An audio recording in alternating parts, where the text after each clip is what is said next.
when you look at statistics, 27 million youths unemployed, but the lowest number of unemployment you can find in Nigeria is in Southeast. They have the lowest poverty rate. Yet they are also in the same country. In the same Nigeria, governed by the same rules. Governed by the same people.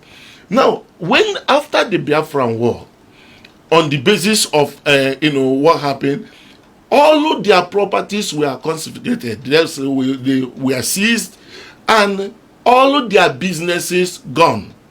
And they were giving everybody, if you have any money in the bank, you are entitled to £20 only after the Biafran War. 30 years later, this same group of people could come out from £20 down to have again the economic viability among them. East Germany, having been able just to be sidelined over the day, could not recover today. So they came to ask what actually enabled this group of people to be able to manage and bounce back 30 years from £20. And that is one of the spirit I feel is positive for the development of this nation. That if not any other thing, our youth, we were not there during the Biafran War. Everything we are having a hatred against one tribe, against the other tribe, is all our fathers told us. If you have Igbo friends, and they are the best of your friends, you look at them, you discover that these are just a mere set of individuals, but are there positives among them we can take here? Yes, because of the level of industriousness of these Igbo youths. If you get to Lagos, these guys will wake up 4:30, trek miles, they come to Lagos nothing, and they will trek a distance before they will get to where they are working, to their shops, and they will start helping one or two people. He will start saving money. Why he's saving money? He's still trekking, and he will come to a point he may get one small, maybe 5 cubic space of a container. Those that are going, he will say, please put this for me in this 5 cubic. From there, he will come back. He will say that one. You see him go to 10. All of a sudden, the same person that came nothing could begin to have a shop. And from having a shop, he's now importing things on his own.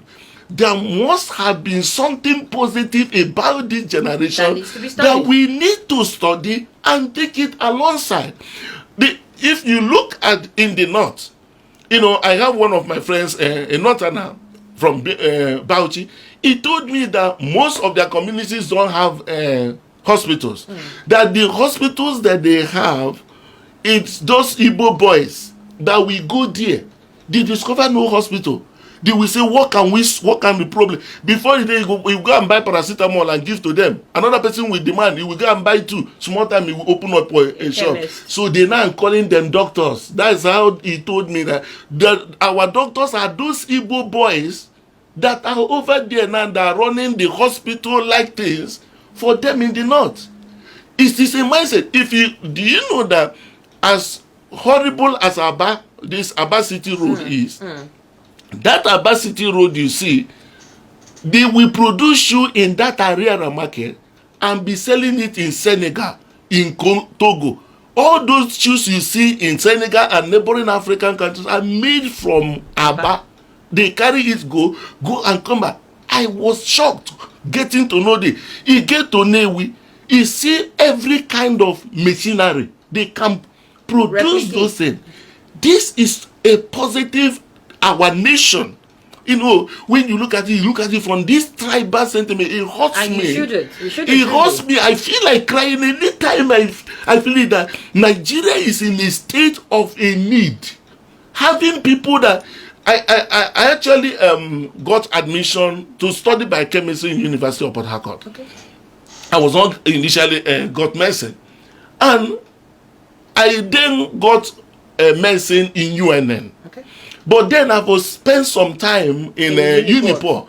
And there I observed something, that the food in Uniport is relatively expensive. It's closer to what you can buy outside in an open society.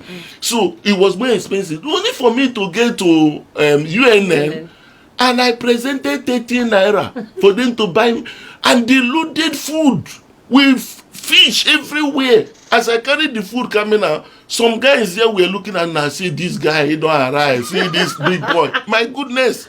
Whereas I know that in Uniport, that 13 naira, I will eat without food, without meat. Then, as I was eating, they were just eyeing me as one big boy that I arrived. I don't know who gave me that mind, but only God knows. Right there on that table, I said in my heart, it is better for me to be the poor among the rich than being the rich among the poor. I left that admission in University of UNN, that medicine. Came back, and then Abacha, we had this long strike here in university then, which I now had the privilege then to now move over to medicine. That's how I studied medicine Uniport. But what is the advantage? The advantage is that having studied in Uniport, I came into the society, I was not challenged. Because I'm already used to the tough economic situation, right there from school to the outside. But if I graduated from UNN, I may have been, even be afraid. Be shocked by certain differences. I will be even afraid to get into the city because I will be afraid that the food in the city will be very expensive for me to live. So, what I'm trying to say in effect is that we can imitate. The Lord says, and there's nothing wrong with imitating as long as it's a strong point. Come on. These are some of the things that, why do I have to set up a hospital here and I have to travel to US, travel to India to go and learn how they manage hospital? It's because I needed to be, even if I'm the poor amongst them, it is better than being the rich amongst the poor. Do you understand what I mean? So what I'm trying to say is that the use of this, the use of Nigeria should come to the realization we have been so dismembered by issue that has to do with this person in a tribe or day. Can't we look at the positives in our midst and begin to learn it? I don't know where this brainwashing came. I have a lot of friends from the north, from the west. Everybody at the level, we talk, we reason together. How come that they are feeding us with what we are not? I remember 1996. Oh, goodness me. Dr. Koye, truly, somebody said you were getting emotional with this, and it's obvious that this has gotten... It's okay, it's allowed. See, 1996, Kanu Nwankwo scored the goal. Every Nigerian was excited. As a nation. But today it feels as if we are all being separated. Everybody, what is their tribe? This person is supposed to do something that will be the positive for the nation. I remember when we used to have unity schools. Do you want us to take a break, Dr. Koye? We could come back when you've got yourself together.